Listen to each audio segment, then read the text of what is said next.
సంఘ కుటుంబాలుగా కట్టుబడి ఉన్నటువంటి మీకును అదేవిధంగా ఈ సంఘమును ఆత్మీయంగా కాపాడుతూ ముందుకి నడిపిస్తున్నటువంటి పెద్దలకును స్థానిక మన పాస్టర్ గారికి విజయానంద గారికి ప్రత్యేక వందనాలు తెలియజేస్తూ ఈరోజు ఈ కొడుకును ఏర్పాటు చేసుకున్న మరి ప్రియ కుటుంబము కాకిలేటి ప్రసాద్ గారి యొక్క కుటుంబీకులకు బిడ్డలకు అందరికీ కూడా ప్రత్యేక వందనాలు తెలియజేస్తున్నాం. చాలా సంతోషం. 16 దినాలు దేవుడు శ్రేష్టమైనటువంటి అంశాల ద్వారా మాట్లాడుతూ ఎంతో ప్రాముఖ్యమైనటువంటి తన యొక్క దైవ వాక్కులను అందిస్తూ మనల్ని బలపరుస్తున్న విధానాన్ని బట్టి లోకరక్షకుడైన యేసుక్రీస్తు ప్రభువు వారికి ఎంతగానో కృతజ్ఞతాస్తుతులు చెల్లిస్తూ ఉన్నారు. ప్రత్యేకంగా ఈ దినాన మనకేబడినటువంటి 3 పరిశుద్ధ లేఖనాలని మనము వాటిని పరిగణలోకి తీసుకున్నట్లయితే ఈరోజు మనకి ఇచ్చినటువంటి అంశము ఏక మనస్సు. ఏక మనస్సు అనేటువంటిది అంశాన్ని మనకి ఇవ్వడం జరిగింది. ఈ రోజున ఈ ఏక మనస్సు అనేటువంటి ఈ మాటని కనుక మనం ఆలోచన చేస్తే దీనికి అనేకమైనటువంటి అర్థాలు భావాలనే ఉన్నాయి. ఒకటి ఏమిటంటే కనుక ఏక మనస్సు అనగా ఒకే మనస్సు. ఏక మనస్సు అనగా ఒకే మనస్సు అనేటువంటిది అర్థమిస్తూ ఉన్నది. అంతేకాకుండా ఒకటిగా కలిసి ఉండుట ఏకీభవించుట అనేటువంటి మాట మరలా ఉంది. అంతేకాకుండా ఒకే మాట, ఒకే విధానం, ఒకే భావన. అంటే ఏది చూసినా కానీ దీంట్లో మనకి ఏం కనిపిస్తుంది అంటే కనుక ఐక్యత అనేటువంటిది మనకు కనపడుతుంది. ఐక్యత. ఒక దినాన ఒక తండ్రి వద్దకు కుమారులు వెళ్ళి ఆ అన్నదమ్ముల మధ్య వచ్చినటువంటి చిన్న మనస్తాపమును తండ్రికి తెలియపరచాడు. తండ్రికి తెలియపరిచినప్పుడు తండ్రి చేసినట్టు పని ఏంటంటే కనుక ఆ ప్రక్కన ఉన్నటువంటి కొన్ని కర్రలను తీసుకొచ్చి ఒక్కొక్కటిగా ఇచ్చి మీరు వీటిని ఒకసారి మీ బలాన్ని ఉపయోగించి విరవండి అని చెప్పేసి అంటే ఎవరికి వారు విరిచారంట. అయితే రెండోది కూడా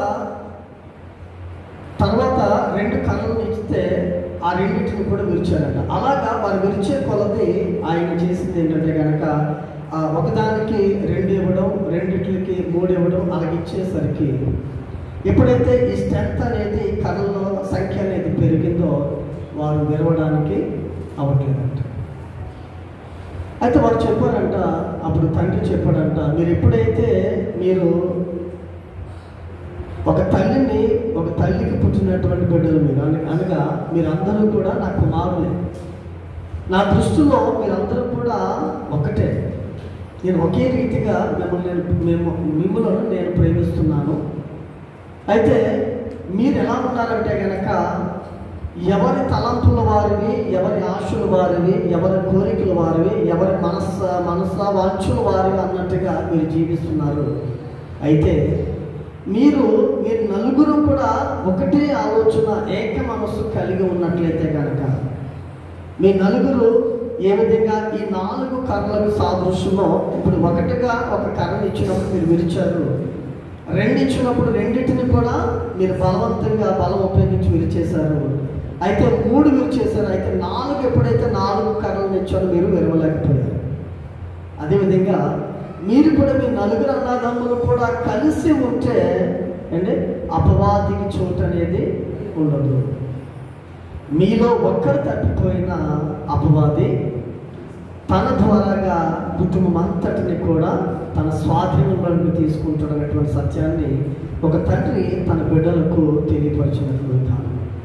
అంటే దీంట్లో మనకి ఏం కనపడుతుంది అనేది కనుక ఆలోచన చేస్తే ఏక మనస్సు అంటే ఒకే భావన, మీరందరూ కూడా ఒకే మనస్సును కలిగి ఉండాలి అనేటువంటి మాటను ఇక్కడ మరి ఆ తండ్రి తన బిడ్డలకు తెలియపరచాడు.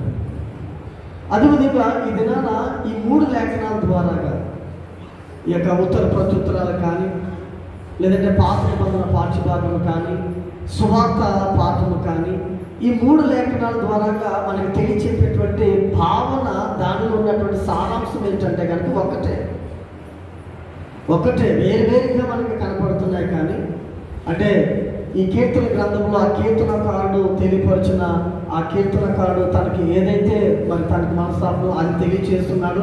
అదేవిధంగా పాత నిబంధన పాత్రలో దావీదేమో తన కుటుంబం బట్టి అతడు ప్రార్థన చేస్తున్నాడు.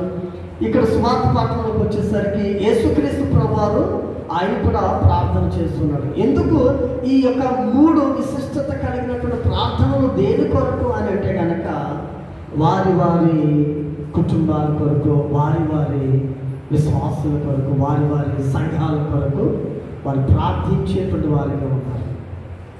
అయితే దీని యొక్క భావన ఏంటంటే కనుక ఈ దినాన మనము కూడా ఎలా ఉండాలి అమ్మా, ఎలా ఉండాలంటే కనుక ఏక మనస్సు కలిగి ఉండాలి. కాబట్టి ఈరోజు మనం ఆలోచన చేస్తే, ఈరోజు ఇవ్వబడినటువంటి స్వార్థ పాఠము 17వ అధ్యాయము 9 నుంచి, నేను వారి కొరకు ప్రార్థన చేయుచున్నాను, లోకము కొరకు నేను ప్రార్థన చేయట్లేదు, నీవు నాకు అనుగ్రహించిన ఉన్నవారు వారి కొరకే నేను ప్రార్థన చేయుచున్నాను, నావన్నీ నీవి, నీవియు నావి, వారి యందు నేను మహిమపరచబడి ఉన్నాను. ఇక్కడ మీరు గమనించినట్లయితే యేసుక్రీస్తు ప్రభువారు చేసేటువంటి ప్రార్థన,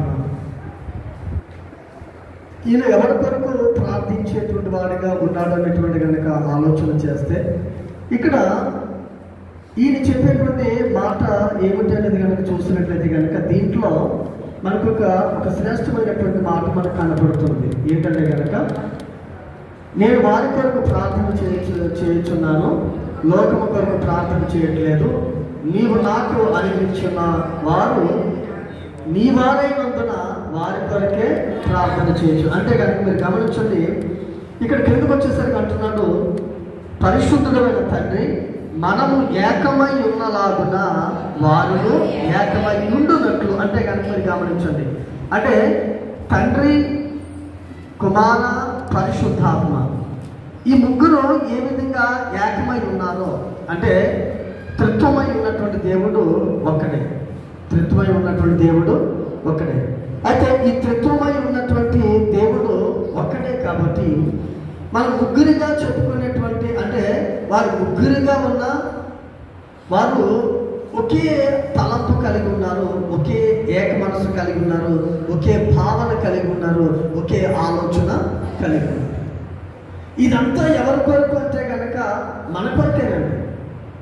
వారు ఏది ఆలోచన చేసినా మన కొరకే, వారు ఎటువంటి భావన వారికి కలిగినా అది ఎవరి కొరకే అంటే మన కొరకే. అయితే ఇదంతా మనం ఆలోచన చేసినట్లయితే వారి క్రియలు, వారి యొక్క పనులు అనేవి వేరువేరుగా ఉంటాయి. కానీ అంటే ఆయన తండ్రి అయిన దేవుడిగా ఆయన పనిని ఆయన చేశాడు, కుమారుడైన యేసుక్రీస్తుగా ఆయన పని ఆయన చేశాడు, పరిశుద్ధాత్మ తండ్రిగా ఆయన పని ఆయన చేశాడు. అయితే ముగ్గురు చేసింది కూడా ఏకరీతిగా ఒకటేనండి. ఎవరి కొరకు అంటే నీ కొరకు, నా కొరకు. కాబట్టి ఈ దినాన్ని మనం ఆలోచన చేసినట్లయితే కనుక ఇక్కడ మనకి ఏం కనిపిస్తుందంటే కనుక